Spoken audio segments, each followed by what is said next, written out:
I was a four-year-old boy, having father and mother, Asian origin, being refugees from Vietnam, Laos, meaning they ran away from the war, coming to Europe, coming to Germany, with the idea that for the children to have a better security on the one side, feeling more safe in Germany without the instability that they witness in their own country.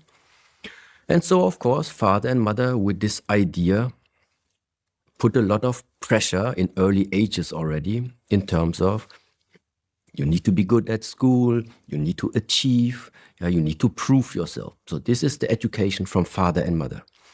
At the same time, with the age of 4, I went into a Shaolin Kung Fu school, learning martial arts. And every martial artist practitioner probably knows, teachers and masters usually are not the ones telling you, oh yes, you did that very good. Yes, very well. No, they just say, okay, more, deeper, faster, harder. So bottom line is, from the age of 4, growing up, the only thing that in a way I felt was, actually, you're never enough. No matter what I brought home in terms of grades, if it was a B, why was it not an A? If it was an A, why is it not an A+? If I did already 100 push-ups, question is, why don't you make 150? If I was fast already, it was still not fast enough. So constantly this type of never enough. Okay? Ultimately meaning, and this is all now I can just tell you 40 years later, but now I can see it. Ultimately meaning that at some point, this little boy started simply to build up a shield, build up such a shield to be less dependent anymore on what other people think about me. Meaning, I just started to rely everything in my life purely on what I think. At the same time, building up emotional blockages and emotional walls, nothing to penetrate, and at the same time also nothing to express to the outside.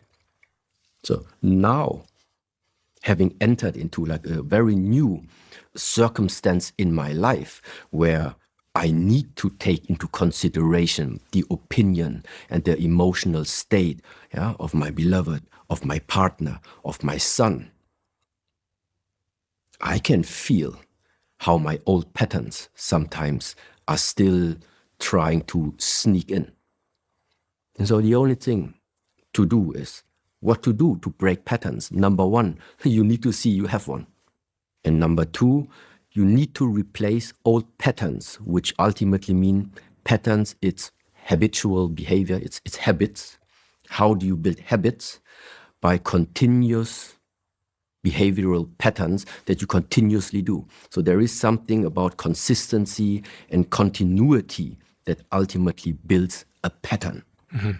So, and this is now where, for example, in this field of martial arts, that's exactly what it's about. Consistency of having a training regimen every day.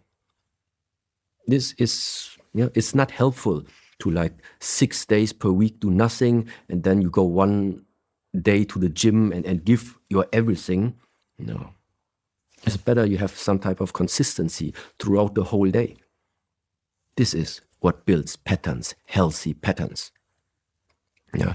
And so similar like this, I would describe now, what is somebody supposed to do? Number 1, look at yourself and see yourself. We are all not perfect. But according to the circumstances that you are facing right now today, what type of character do you think? With what do you want to equip your character? That he is able to go through this current times in the best possible manner. What is not useful for you anymore, try to get rid of it and get your new skills in.